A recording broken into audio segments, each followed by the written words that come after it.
Top diplomats from Russia and the US met at Riyadh on Tuesday to discuss improving ties and negotiating an end to the war in Ukraine. We're going to appoint a high-level team from our end to help negotiate and work through the end of the conflict in Ukraine in a way that's enduring and acceptable to all the parties engaged. The third point is to begin to work at a high level as well to begin to discuss and think about and examine both the geopolitical and economic cooperation that could result from an end to the conflict in Ukraine. Obviously, we'd have to see that conflict come to a successful and enduring end in order for that to be possible. The conversation was, I think, very useful. We did not just listen but heard each other.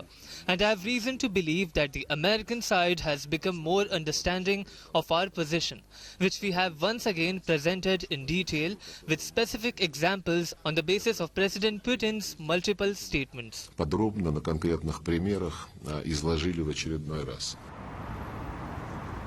Earlier in the day, while the talks were going on, Moscow reiterated its stand on Ukraine's NATO membership possibilities. We have already addressed this issue during last briefing. Let me repeat it again. Ukraine's membership in NATO, I have even talked about it just now, but once again is unacceptable for us. This poses serious threats to our security and will lead to catastrophic consequences for the whole Europe. At the same time, it is worth noting that the refusal to accept Kyiv into NATO now is not enough.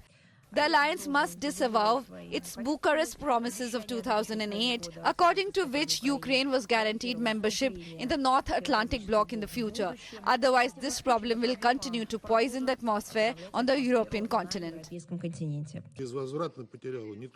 A day before, at the UN, the Russian envoy also remained unbending in his stand that Ukraine has irreversibly lost Crimea and 4 other regions that are partially controlled by Russia.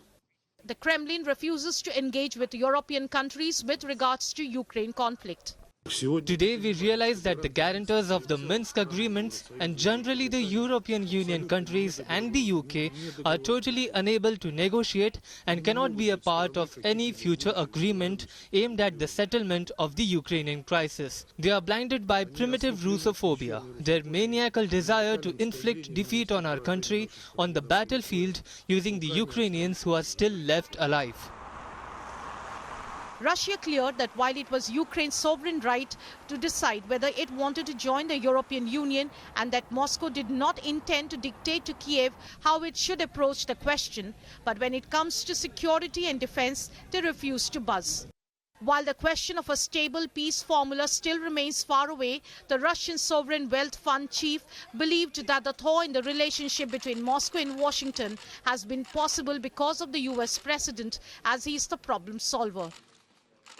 Well, I would say it's a long road ahead, many differences, we need to manage expectations, but this dialogue of two, strategic powers in the world is very important, and the world is a much safer place now when this dialogue started to happen. So we'll have to see how it evolves over time, but definitely a very positive start. And by the way, Saudi played a really key role in providing good opportunity for this dialogue. One word, what is Russia going to compromise on? Again, I think it's too early to say.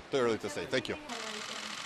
The US and Russia have agreed to restaff their respective embassies in Washington and Moscow and appoint high-level teams to continue negotiations.